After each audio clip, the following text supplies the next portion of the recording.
Okay.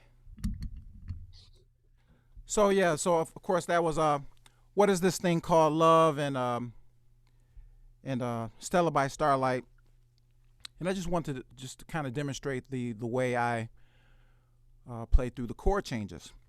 So the first thing I like to talk about when it comes to how I approach playing, um, when it comes to playing chord progressions, the first thing you want to know is about chords. It makes sense that you will want to do that. So I just want to go through something that's very clear. This is a book by a couple of friends of mine, Sean Wallace and Chris Johnson, but also Dr. Keith Newton, Steve Kortica, is how to improvise over chord changes. And in this book, the first few pages talks about chords, because that's easily one of the most important things you want to be aware of when improvising. So the way the book lays this out, and the way I've been addressing it, is you have four basic types of triads you want to make sure you know through all 12 keys and their inversions. Of course, that's major, minor, augmented, and diminished. Those four chords are going to be the foundation of almost any chord you play. And then we move into seventh chords. There are a few more types of seventh chords that you want to make sure you know how to play, arpeggiate. Of course, a major seventh, a minor seventh, a minor seventh augmented with a +5, and a minor seventh, and then a minor major seventh, and then a major +5. There are other chords, but certainly for you to know those chords will also lay a foundation for anything you will play. You should play those in different variations, different inversions, and just different exercises to really work those, because not only do you want to get those in your ears, you also want to develop the technique of playing those chords. Now, the beauty comes with even more beauty comes with the extensions. We're talking about adding ninths, 11ths, and 13ths to these chords. And it's important for you to know what the extension should be on a particular chord. So for instance, when you have a major chord, let's start with a major sixth. The first extension is just a ninth. And you think, okay, C major 6 is from C major, so the 11th is the same as the 4th, which is F natural. But listen to what happens when I put that F natural on the chord. It destroys the quality of the major. You don't want to lose that. So the type of 11th that is best for a major chord, in this case a major 6, is the sharp 11.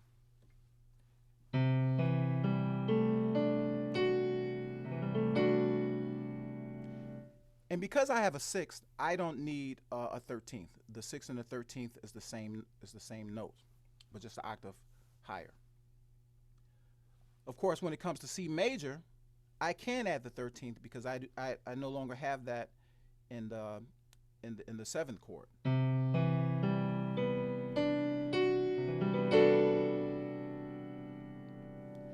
And another beautiful thing about learning your extensions and being able to play them on your instrument, there's a technical advantage to working on these because you're covering 2 octaves with each by covering the extensions up to the 13th. These chords generate upper structures. So if I start on the 3rd of this chord, I have an E minor 7. Or E minor 9. If I start on the 5th, I have a G major 7. If I start on the 7th, I have a B minor 7. So there's something in jazz called root bias, meaning that you see a chord, it's some kind of C chord, and you're targeting the C. You know, you're playing the C because you think, okay, it's a C chord, that's the most correct note I can play. When the truth is, it's probably the least hippest note to play on a chord is to play the root. The bass player will play the root for you. Even the piano player might have the root in the voicing. It's going to be more colorful, more interesting for you to be aware of the chords that are above the root. Another thing that comes out of knowing extensions with identifying chords above the root is that you'll see that you may have triad pairs. So in the case of a C major,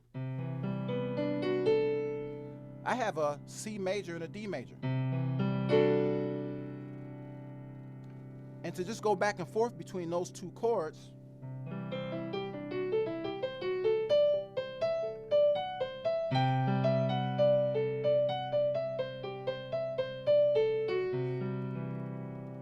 so that's a really nice thing to do to a major chord to make it interesting. And you can also make a scale just out of those 6 notes. It's called a hexatonic scale.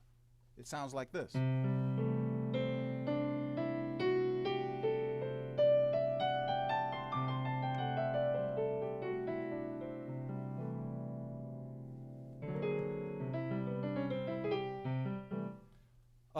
So that's what you want to know about the major chord, and you want to try to use that while you're improvising. When it comes to minor chords, the first thing you can add is a 6th, then the 9, and then you can add an 11, a minor 7th. I can add the 9th, 11th, and the 13th. And I'm not a piano player. I wish I could do it like a hip voicing of this, but I'm just playing it from the root. I'm just playing it in thirds.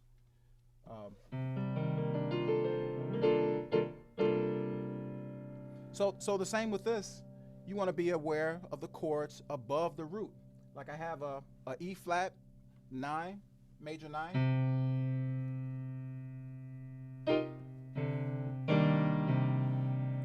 G minor 9, B flat major 7, and a D minor 9. I mean a D minor 7. So when I come to a C minor chord, I'm not necessarily thinking C, E flat, G, B flat. I may be thinking about B, B flat, D, F, A, G, B flat, F, D. Like for instance.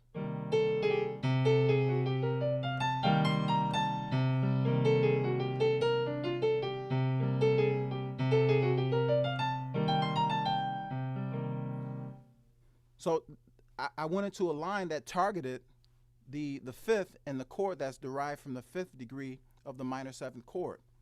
And you can also have minor major 7ths.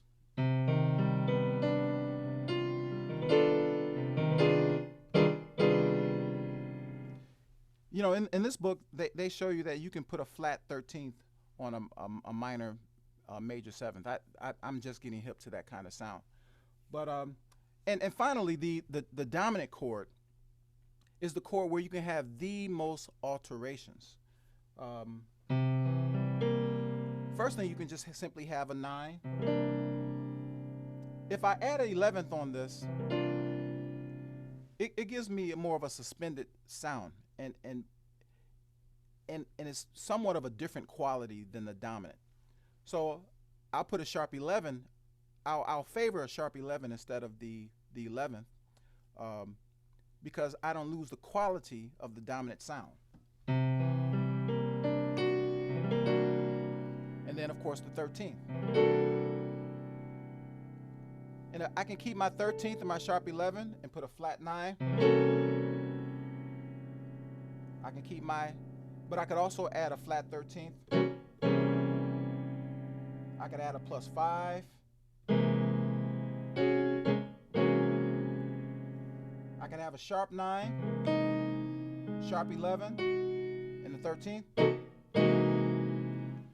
Now, so the thing is what I'm trying to emphasize is not only for piano players and guitar players to know chords. It's very important for horn players to really know chords and their extensions. And the reason why is because when you're playing a chord progression, the most ideal notes to play are the chordal tones. The more you know about the chordal tones, you have better targets for your lines. These are the notes that you want on downbeats. So with that said, I like to lead into another thing that has really helped me with improvisation. Some of my first lessons were with Donald Walden. May he rest in peace. He was my mentor. when I was coming up through my 20s and 30s. And he studied with Barry Harris, and he taught me some of the Barry Harris method, which I'm now teaching a book by Mark Stryker called Jazz from Detroit. And Mark quotes Barry Harris in saying that his methods teaches you how to sound like the natives. And what he meant by that is that, it's very hard to sound like bebop musicians when you consider we no longer have the culture and the atmosphere that created bebop. Of course, the best way to do it is simply to copy the musicians who did it. And of course, you're going to sound like them as a result of imitating. So transcription by far is the absolute best way to learn this music. But Barry Harris believed that I can teach you a concept that will also help you sound like the beboppers. So the first thing that involved is adding half steps to a dominant scale. And it sounds like this.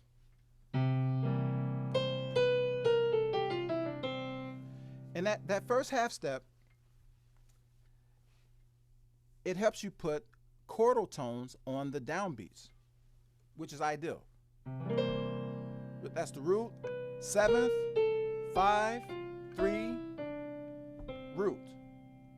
And then you can also play them from the 9th to the 7th, 9, root, 7th, 5, 3, root. And I'm playing once again half steps to the 7th. I'm playing from the 3rd, 9, root, 7th, 5, 3, 1. And anything above the 3rd, you're going to apply the half steps that we went over thus far. So if I happen to because you don't want to have to start all of your phrases from the root 9 or 3rd. No telling where you may end up. You want to be equipped to play the right chromaticism that helps your lines land how they should. So if I start on the 11th, I do the half steps from the 9.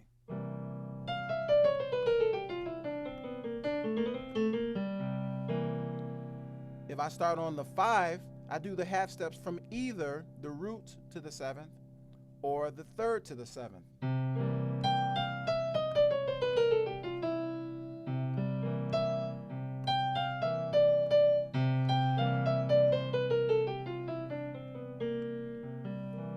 If I start on the 13th, I do the half steps from the 9. And what I mean is that otherwise I'm playing scalar motion. There we go.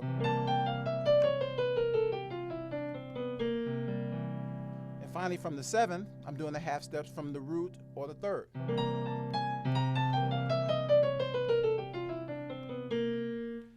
Now, the beauty in this concept is this.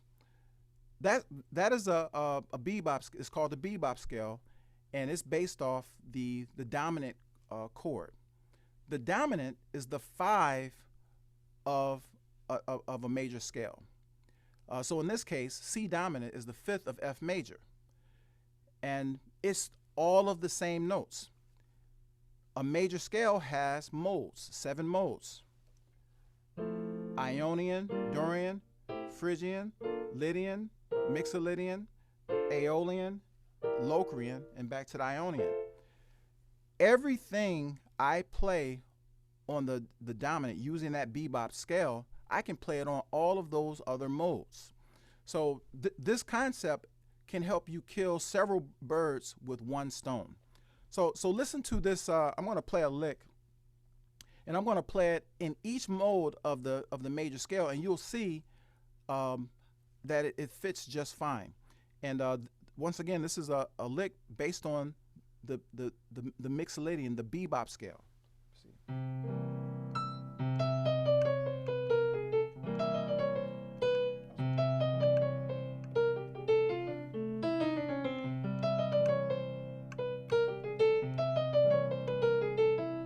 Let me get it first.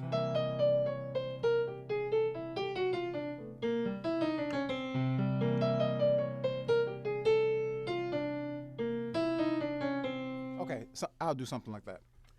Now, so I'm going to play that lick in F major.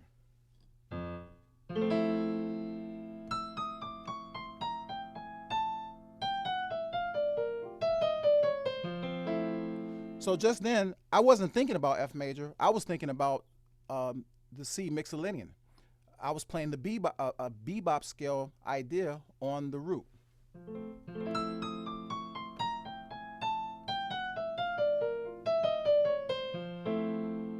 I'm going to go to the Lydian mode of major.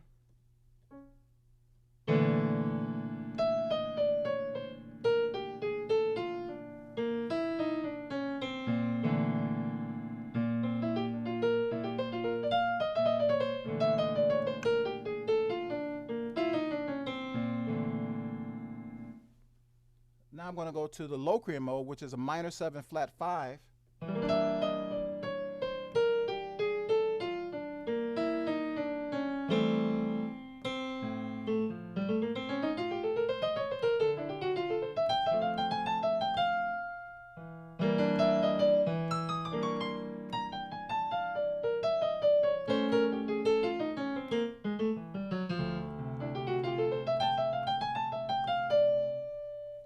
I'm still with the E half diminished. I wasn't thinking about E half diminished. I was thinking about a C mixolydian, the bebop scale.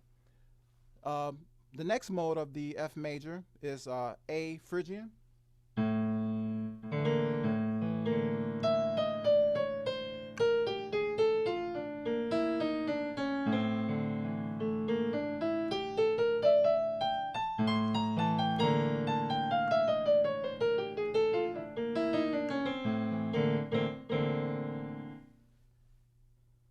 And now the Dorian.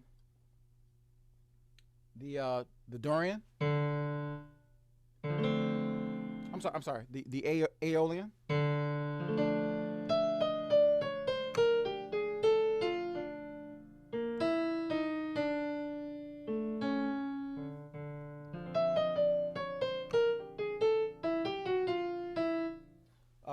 Now the thing about the Aeolian, you want to tonicize the minor, so you want to add a +5. I mean,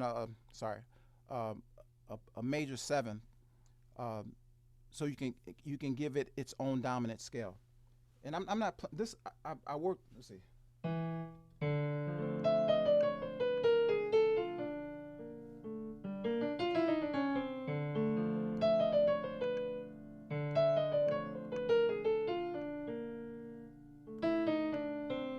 Okay, so here we go.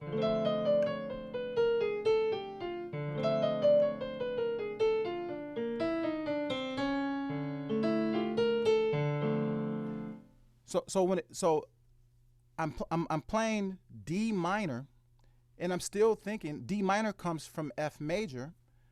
The dominant of F major is C mixolydian, so I can play my C bebop scale, and I just need to add the sharp 7 to tonicize to anchor the D minor. So listen to it again.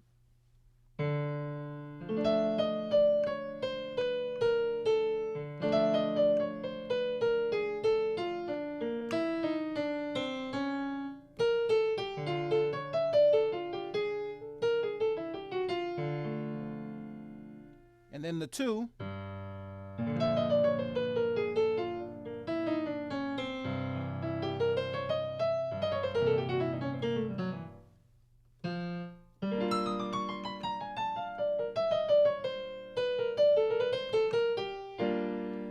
That's a G minor 7 chord, but I know it's from F major, so once again I'm playing the bebop scale. And finally, the mixolydian chord, the dominant.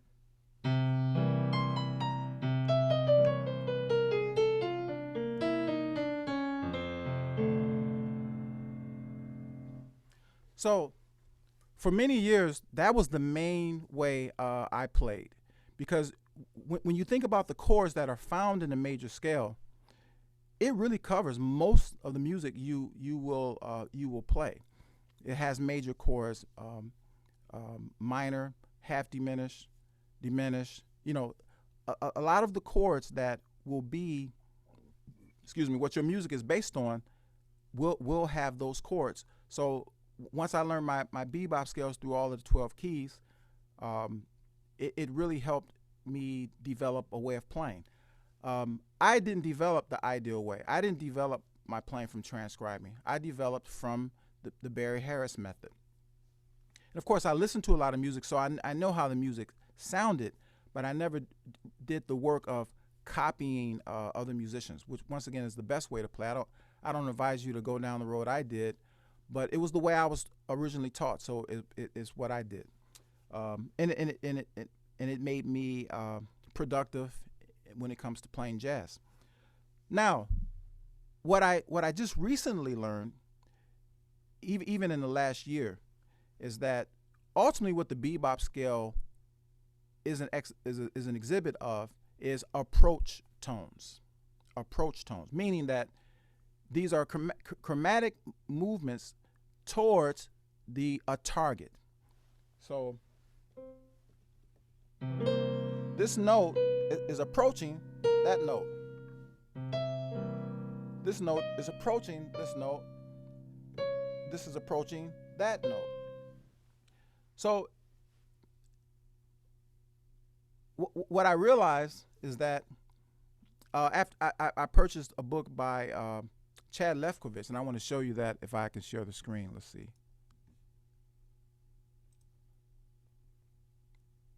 Okay, I like to share this because I want to make sure you check this book out because it's really helped me out a lot. 15 approach, note, and enclosure exercises for jazz musicians. And what this exercise helps you understand is that you can have approach notes to every note, to each note of the scale, and it gives you several different exercises to do that. And sorry this is in bass clef, but I'll demonstrate some of them.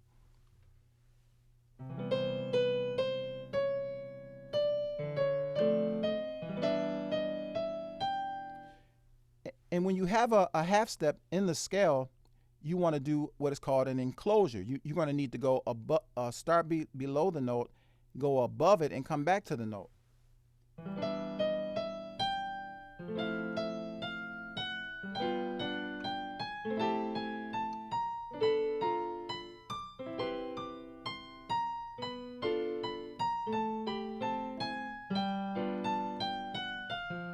Etc. Here's another one.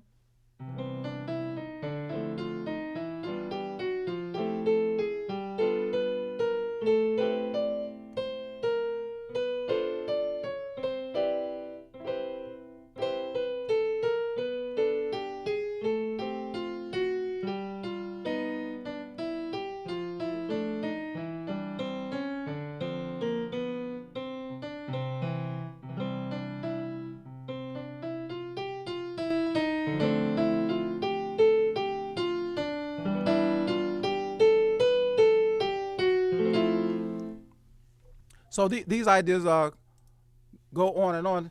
Now, all of those were just ways to practice doing approach tones. So I just went up 5 notes, and now from the third, I'm going to do an approach tone to the second.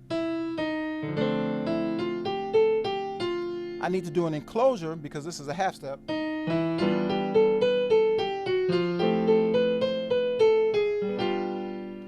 Here's one of the enclosures that's found in this book.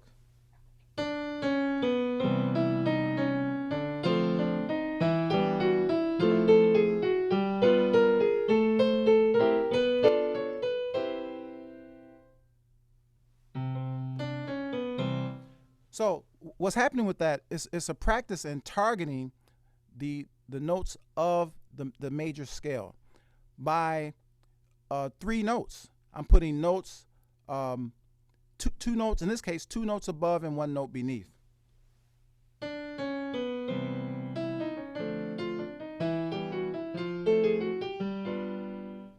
And check this one out. This will be the last one.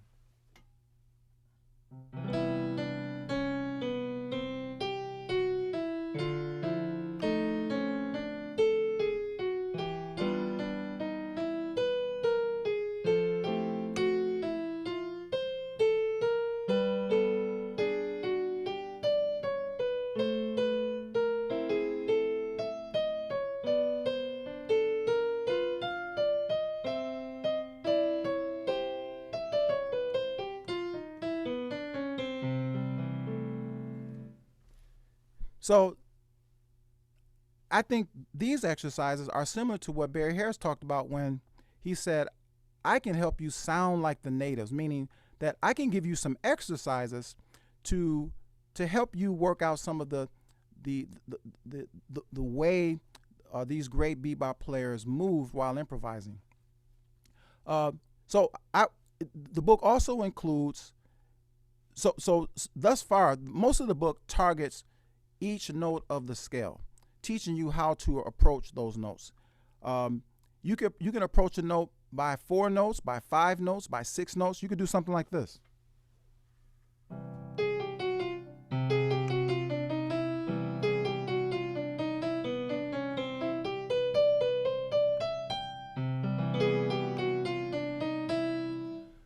The whole time I know what the chord is, and I was targeting the third, and I was playing notes to approach that note. It makes it so much more interesting to do that. Now let's go back to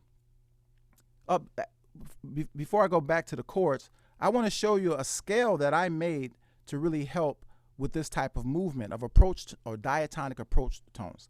And if it's in a book somewhere, please tell me. But if it's not, I call it the Venn chromatic bebop scale. It's my scale.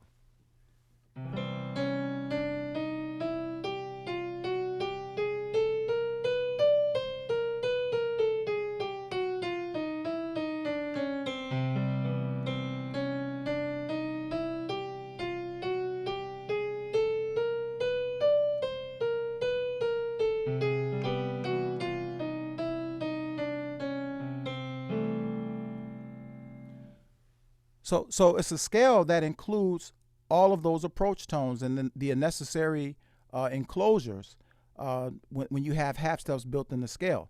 So what happens is, from any degree of the scale, I can run this movement. So let's say I start on the third.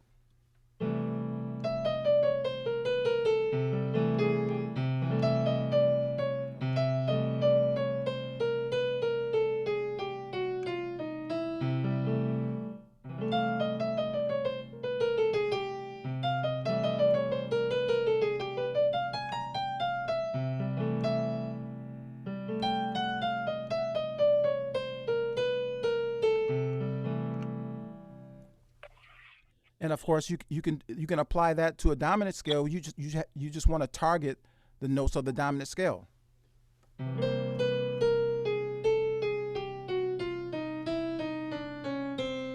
So all of a sudden I've made the bebop scale where there's really only half steps between the root, 9, and third. I've chromaticized the whole scale.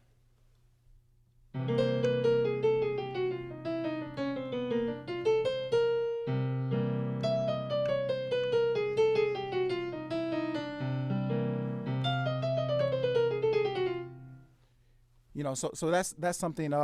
Now, to use this concept to target the chordal tones, remember the most important thing you want to target are the chord tones. Here's an example of that. I'm going to put just one note, an approach tone leading up to each chord tone, and these are diatonic approach tones. And from above,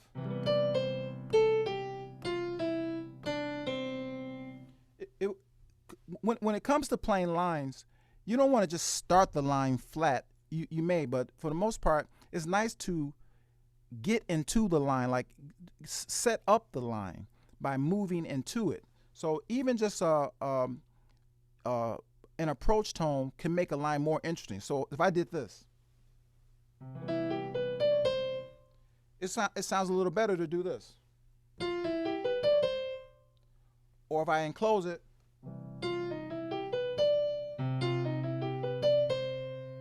or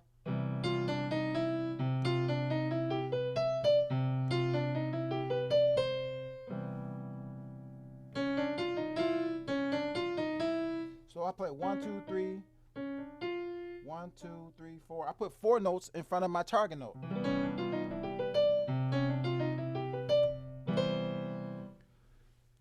And so here's an exercise that you can do and I don't expect you just to just get this now, but I just want you to know that this kind of information is out there, and it's about approach tones and enclosures. And there's several great uh, links on YouTube that demonstrate this, as well as this book that I showed you with Chad Lefkowitz. I want to show you this last thing, and then we can kind of open it up for any questions. So I'm going to target the quarter tones by playing enclosures, 3-note enclosures.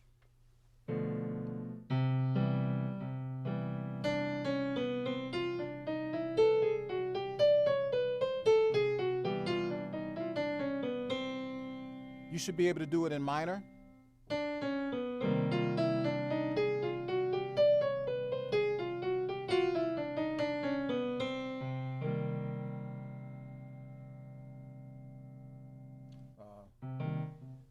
Here's something on the inversions of a chord.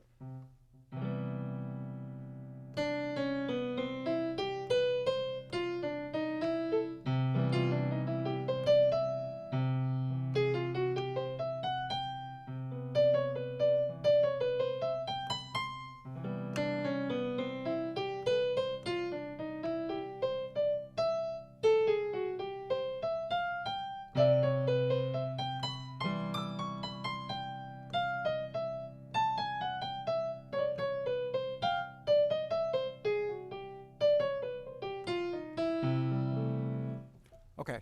Obviously, you can see I'm not the best piano player. I use the piano as a tool, would never try to do it on the gig. But I just wanted to. But I thought it would be better for me to demonstrate that on the piano. So that is pretty much like a good demonstration of fundamentally what I'm doing when I take a solo, like what I just did with the what is this thing called love. So for instance, I'm sorry, I'll do one last thing. So when I talked about knowing the extensions, and you want to be able to play this on your horn, and you have to decide what extensions you're going to use. So the first chord is a minor 7 flat 5. I think it's hip to put a major 9 on it. Well, that's the only type of 9 you want to put on a minor 7 flat 5. And then the 13. So now I have this sound.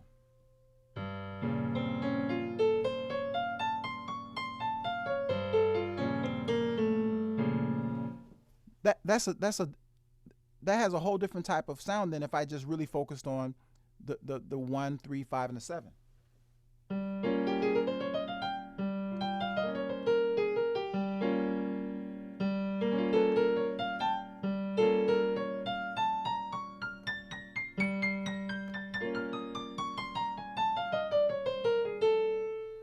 So once I knew what notes I was targeting, you could hear me doing approach tones and enclosures.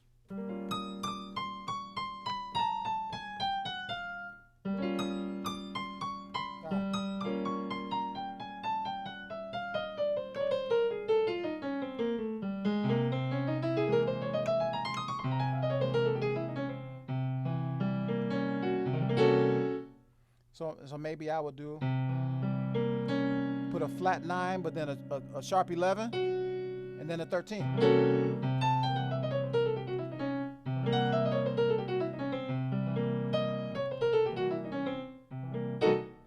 Well, actually, like a sharp 9, sharp 11,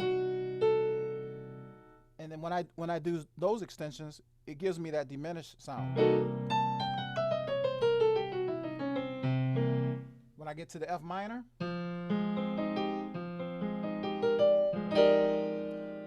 I'm playing a 13th, 9, 11. So when I'm familiar with those extensions, and now I'm no longer just targeting my 1, 3, 5, and 7. I'm targeting the extensions. All of a sudden, it's going to give me a different type of sound and a different level of freedom while improvising. Okay, so thank you for enduring that, and hopefully you all have some questions. Vincent, the first question is asked by Mark Lipson, could you repeat the names of the books that you introduced? The first book is How to Improvise Over Chord Changes. And it's by Dr. Sean Wallace. Um, he's from East Lansing, but his stomping grounds is Detroit, and he's now the director of jazz studies at Ohio State University. Dr. Sean Wallace. And Chris Johnson is also a phenomenal trumpet player and composer. He lives in Detroit now. Uh, they are two of the writers of this book, along with Dr. Keith Newton and Steve Cortica. But how to improvise over chord changes. There's a lot of great stuff, things in this book. But the first thing, just really understanding chords. Because if we're going to improvise on chords, we want to make sure we understand chords. And the next book is 15 approach note and enclosure exercises for jazz musicians. Essential practice for bebop technique. Chad Lefkowitz, spelled Lefkowitz Brown. And he's a great teacher. If you go online, he has a YouTube page with many different types of improvisational practices or concepts that he demonstrates very well. So I'm telling you, like, I've been practicing this. It's really helped my playing out a lot, and it makes it a little more just for me to be able to connect the chords a little better using this approach. Olivia has a question for you. That when you are referencing the dominant scale, is that the Mixolydian scale? She finds it hard sometimes to keep track of the different names of scales. Like when she Googled dominant scale, it had a ton of different answers. Yes, the dominant scale is the Mixolydian scale. They are the same thing, um, and it would be good. It takes a minute, but with enough repetition, you'll remember the modes, and you'll remember the quality of the chords that are derived from those modes. So for instance, with a Phrygian chord, if I just play the 1, 3, 5, and 7 of a Phrygian chord,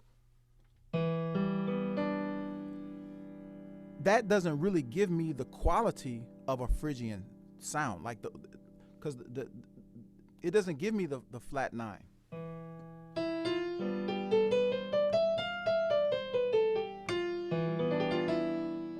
So a better chord that really helps me get the sound of a Phrygian is a sus flat 9. I'm still using all of the same notes of a major scale, but now that sounds more exotic. That sounds way more interesting than just a major scale, but that's all it is. It's still just C major.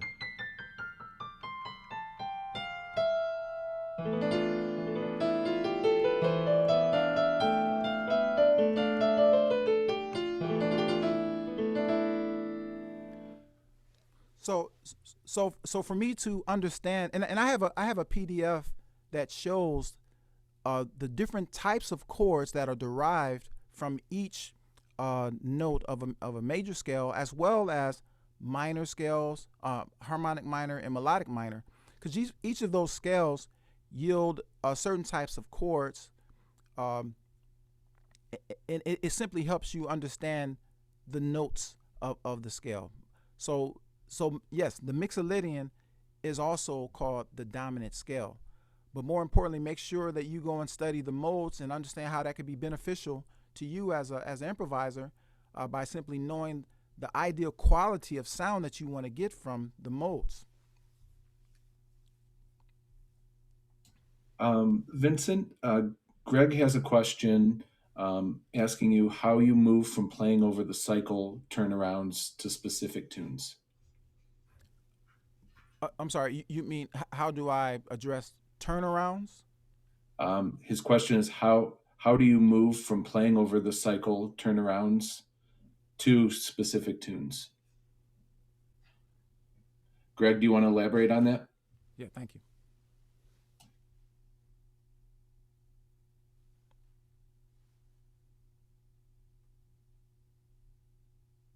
You can go ahead and turn your mic on if you want to.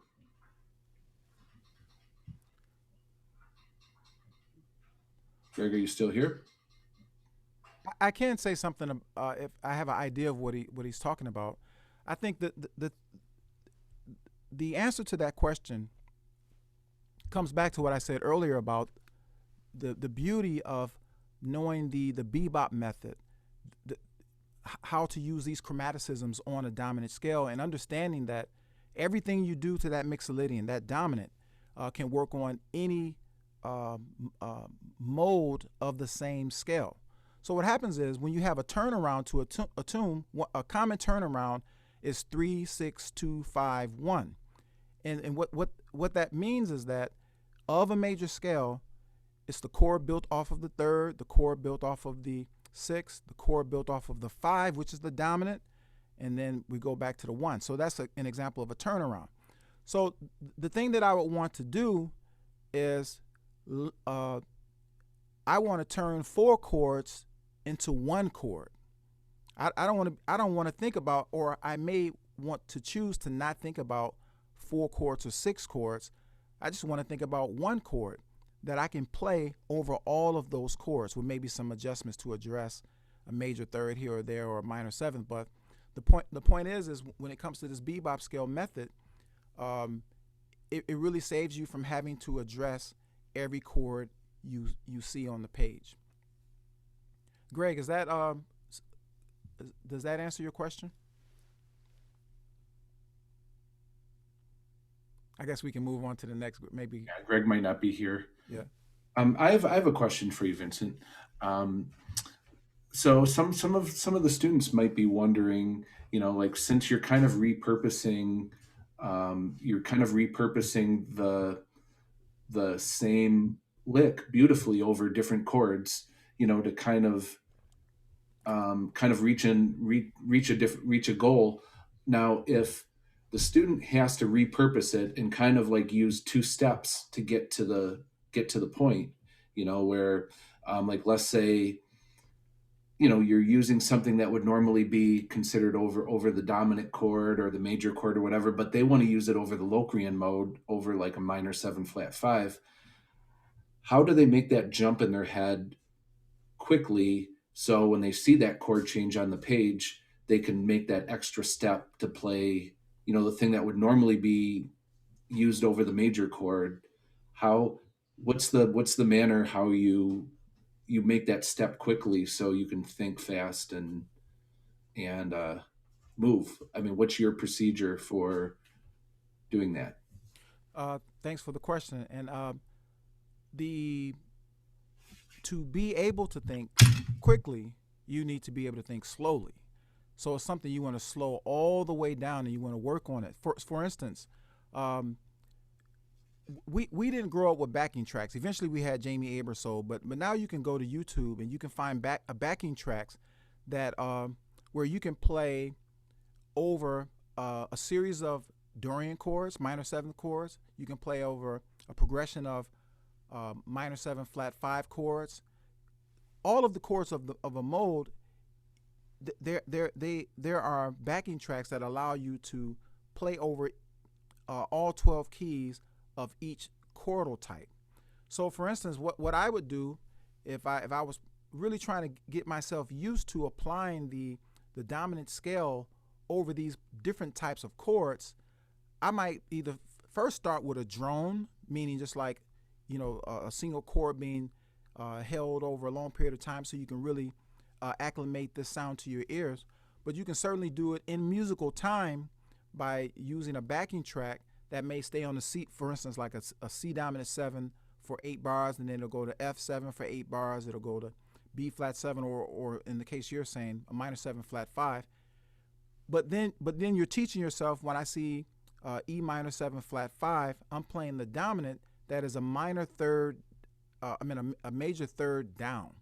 You want to remember the association. So if I'm playing a minor 7 flat 5, I'm playing the bebop scale that is a major third down. If I'm playing a D minor 7 flat 5, I'm playing the bebop scale of B flat. If I'm playing a G minor 7 flat 5, I'm playing the dominant scale of E flat. And you will go through these exercises using the backing tracks to hear yourself playing the bebop scale against these different types of chords.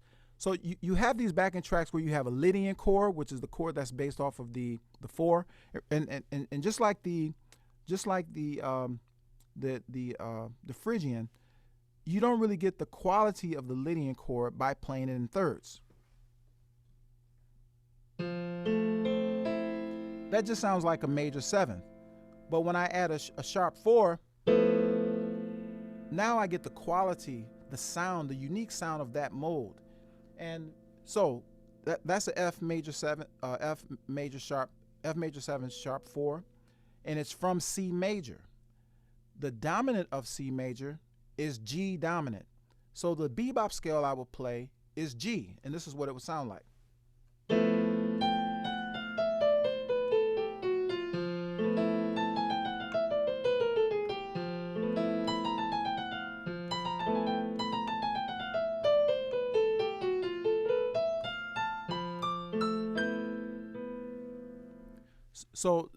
So in that case, when I'm dealing with Lydian chords, I'm playing the bebop scale that is a whole step above. When I'm doing Phrygian chords, I'm playing the bebop scale that is a minor third above. So once you remember the association, how the bebop scale associates with the chord at hand, you're going to get quicker at doing it. Now, with all of that said, you need to train the ear. The ear is the thing that finally decides how you sound musically. So although this may start off as a theory, you really need to do the ear training of this so that it becomes something that you don't have to think about.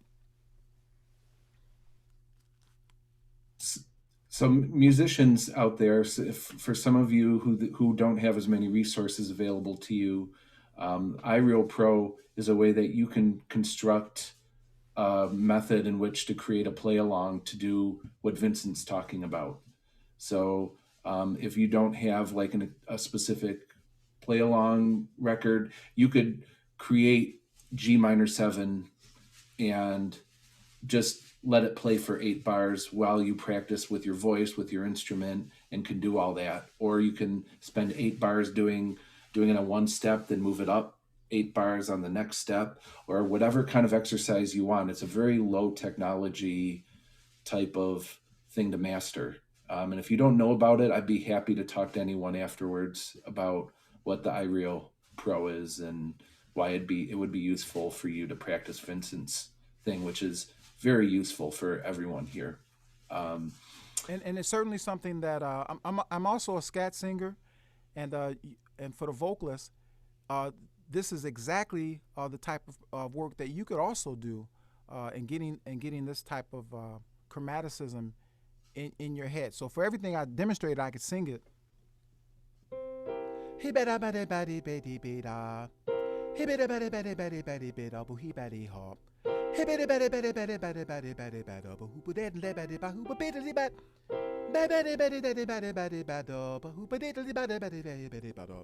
You know, so it's a sound, or the other thing I did. So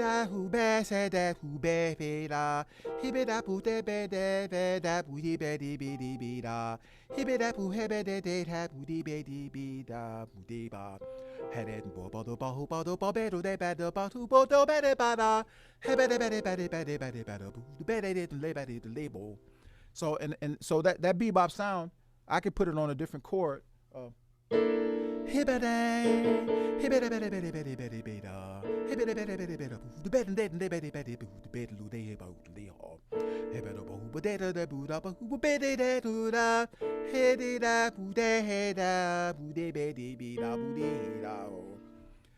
So this is something that you can work out as a vocalist. You can work this out as well. And like I had the pleasure of teaching a jazz vocalist last semester. That usually doesn't occur, and I decided to teach her just like I teach the horn players. You know, because I'm a horn player. I can't sing. I do scat, can't sing, and my thing was, I'm going to teach her exactly how horn players approach improvisation, studying chords, studying extensions, studying scales and things like that, and to get that into the voice. Very nice. Micah has a question of which extensions do you use on altered dominance? Altered. Now, the alter dominant. Have you ever seen like the Thelonious Monk put his elbow, his whole arm on the piano? There's a good chance it's a dominant chord that he's doing that too, because the dominant chord is the chord that can take any note, and it could take any alteration and maintain its quality.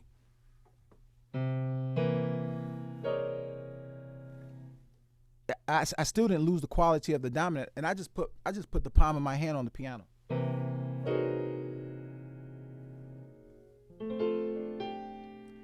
And you heard it resolve nicely to the F major. So with that said, there is a way to approach the extensions, and this book sets it up well. It shows you that. I'll go through them. First of all, I can have the 9. It goes well with a sharp 11 and a 13. Oh, I'm sorry. And then the next thing is all of the results I get from adding the flat 9. Before you add 11s and 13s, you want to know the flat 9s of every chord and really get that sound in your ears. The chord that you get from the third is a fully diminished, which is the other part of the Barry Harris method, that once you play this bebop scale, you also want to know the diminished scale that is the result of adding a flat 9 to move you to the next chord. Usually the dominant wants to move to its 1. So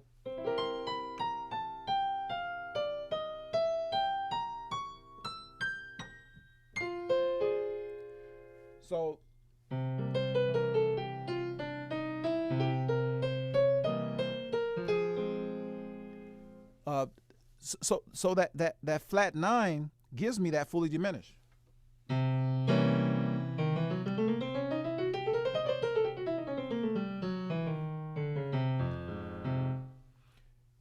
But after that, the sharp 11 is always good, and then the 13th,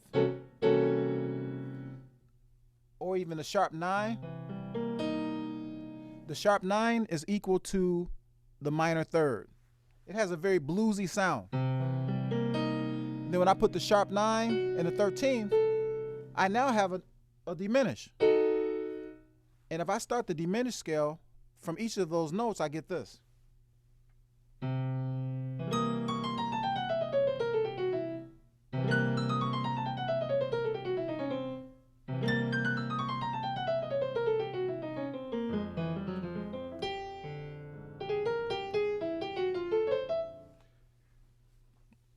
So yeah, so we're talking about, of course, Scott can tell you better than I can. I don't know if you would use you really can do everything. I mean, Scott, would you say couldn't you use a flat 9 and a sharp 9 at the same time? Sure, absolutely. Yeah, like the dominant chord is the chord that can take anything without losing its quality, and that's really that's how you're making your decision. When it comes to a major chord, if I put a natural 11th, it loses the quality. The dominant chord is the chord that once you have that third and that 7th with the root, you cannot lose the quality no matter what you put on it. Now, one last thing I'll say about it. Certain extensions imply or are derived from, or are the result of a certain scale. So listen to this.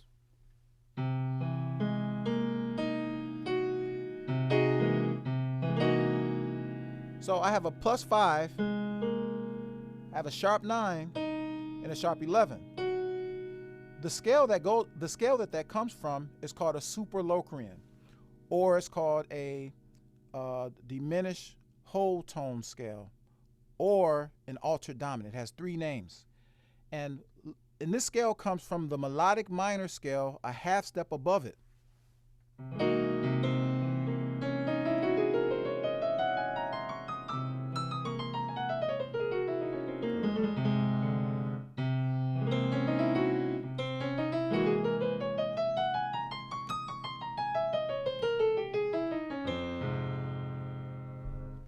So sometimes with that said, the extensions can be the result of what the melody is doing in the song, because um, you can look at a chord progression and decide what you want to do to those chords. You have total freedom to do that. But it's even hipper, the first thing you want to do is make sure that you're considering what the composer's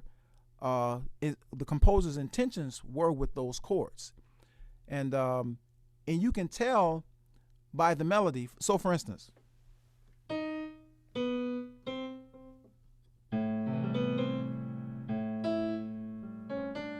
see.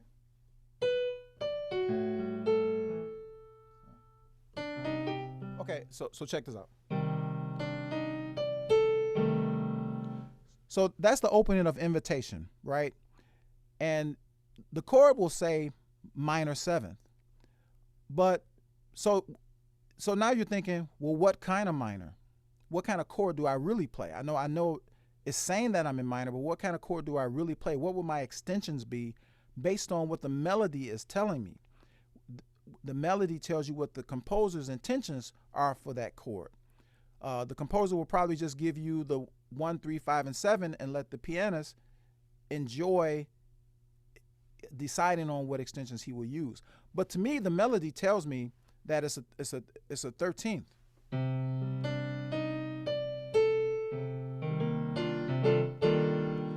And with that said, now I'm saying when I improvise over this, I'm not going to use a pure minor.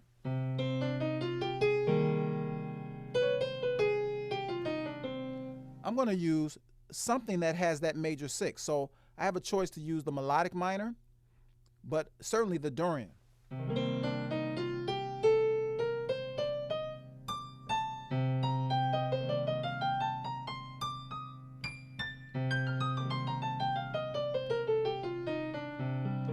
And if I can use the Dorian, that C Dorian comes from B flat major, then I can use the bebop scale, which is from the F dominant.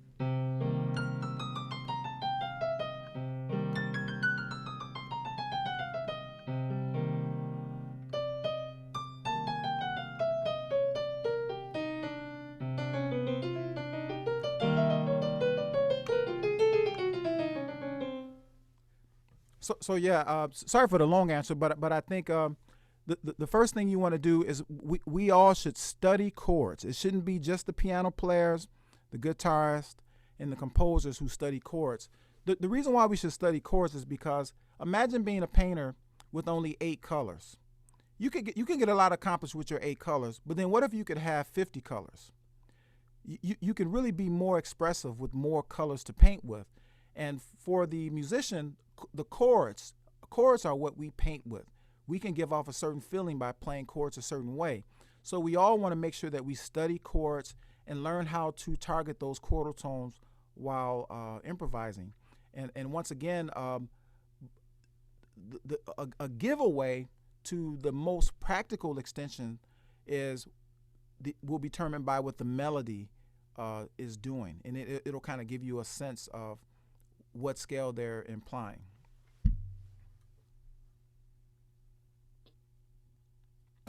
Cool. Brad has a question for you. Could you speak a little bit about the ways to create rhythmic variety within your solos? Do you have any specific exercises to create rhythmic interest? Um, it's been a while since I've like really devoted time to rhythm, but I could tell you one thing that you should do. I saw Joe Lovano in a master class, and he was playing giant steps, and he demonstrated that he could play giant steps in the lower register of his horn and just stay there for chorus after chorus. Then he moved to the middle register of his horn, of his entire range, and he played giant steps for a few choruses, staying there. Then he moved to the upper register, and he played several choruses, just staying in the upper register. And then he did a mix of the registers. He was showing how deliberate he is when it comes to improvisation and how much control he has of where he's playing. So from that, I thought, what about if you did that with rhythm? And the way I look at rhythm, or one of the basic ways I look at rhythm, is that you also have layers of rhythm, starting with the whole note, then the half note. You know the rhythm tree, the quarter notes, the eighth notes, 16th notes, and of course you want to get the triplets in there. So for instance, like if you're playing a blues, but you're thinking about the whole note, day, biddy die, bosto day, beda, said bedida, bo day, buddha. Now, I'm doing notes to lead to it, but predominantly the rhythmic layer that I'm on is the whole note, and it's something that'll help me pace out a solo. Earlier I wasn't pacing. I was really just trying to see if I could get some of these lines out to have you hear them, and so that's a whole nother story. But now, and this can be a very controlled thing. Now I can focus my playing on the half note.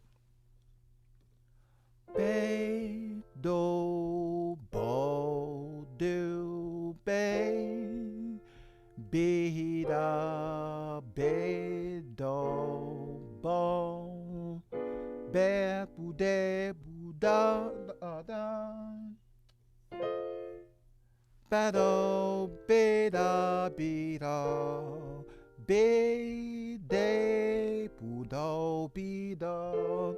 So my main rhythm, I was playing on a rhythmic layer. The main layer I was playing on was the half note. And then, of course, I can play on the bass player's level with the quarter notes. But the thing is you want to get off the downbeat sometimes. Bo, de, be, do, be, de, do, ba, do, bu, do, bo, do, be, do, be, de, de, bu, de, bo, de, be, do, ba. So that kind of movement was more of a quarter note movement. And of course, we all know about the eighth note movement, and which is one of the problems with a lot of jazz musicians. I was doing it earlier too. I have that problem, is that I could be eighth note heavy, or I could be 16th, try to be 16th note heavy when there's triplets. Be de ba de ba do be de da bo do bet and de about little level do better that de bu da de bu do open lo bo bu wait it and de da bu laid up. So I was really being deliberate with seeing if I could commit to triplet ideas, and then of course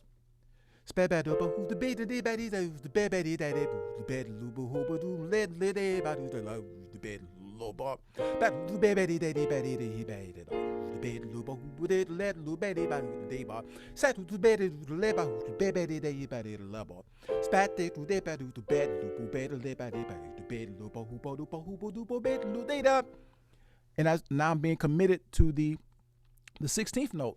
So that's probably like the only way like I've really directly addressed rhythm.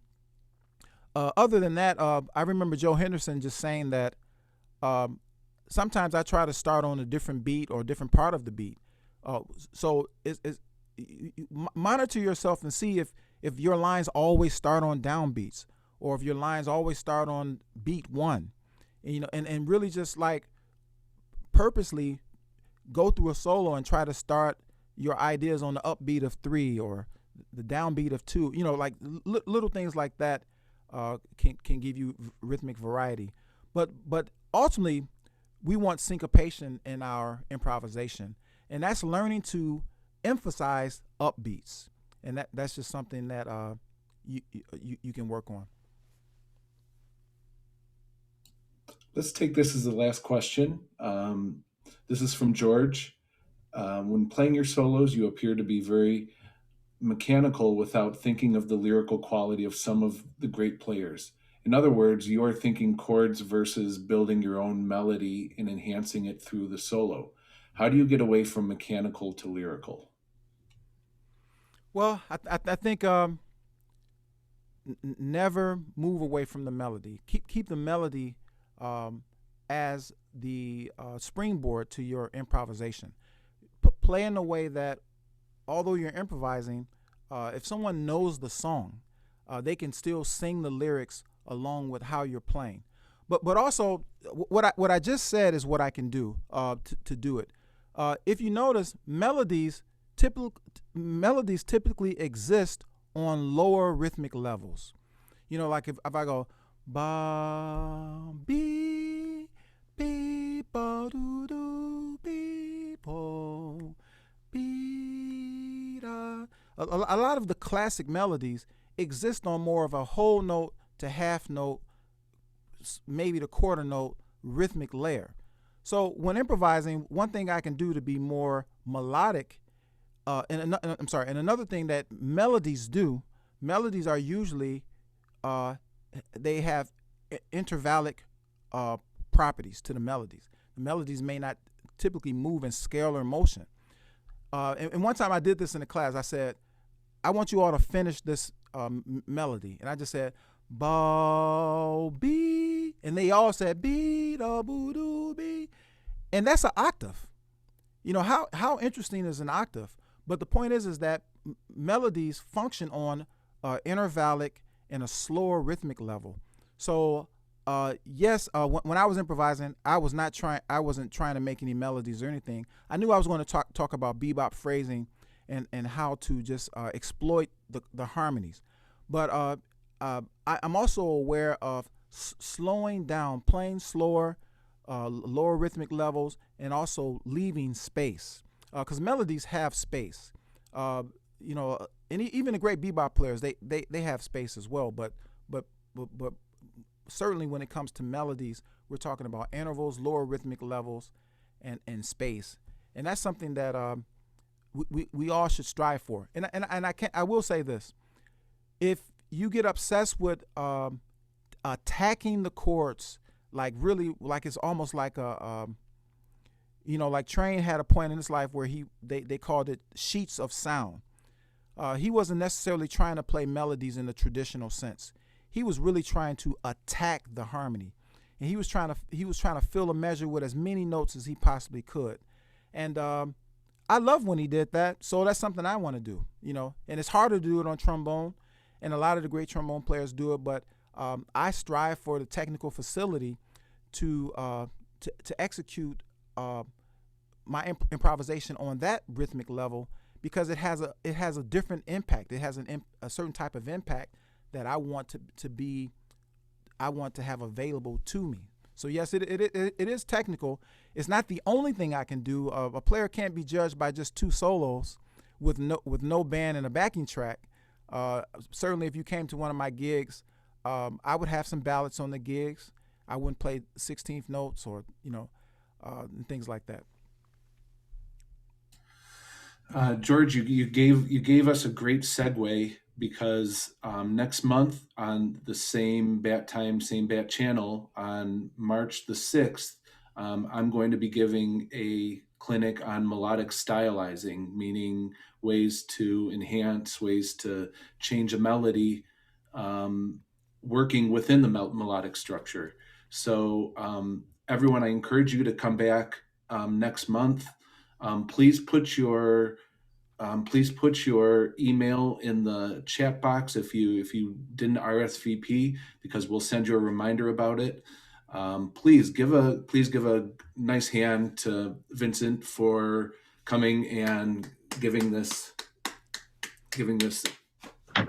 lecture. Thanks for having me. So informative. On behalf of the Michigan Jazz Festival, we really appreciate you visiting us, and really look forward to next month. And does anyone from the Michigan Jazz Festival have anything they want to add? Or okay, they're happy you're here too. So anyway, Vincent, thank you very much. Thank you, audience, for coming. We hope you took something away from this, and hopefully we'll see you next month. We'll send the information, and we'll see you soon. Thank you. Thank you for joining us. Thank you, Scott I was and Vince. muted. Bye, everybody. Thank you, Vincent. Pleasure. Thank you.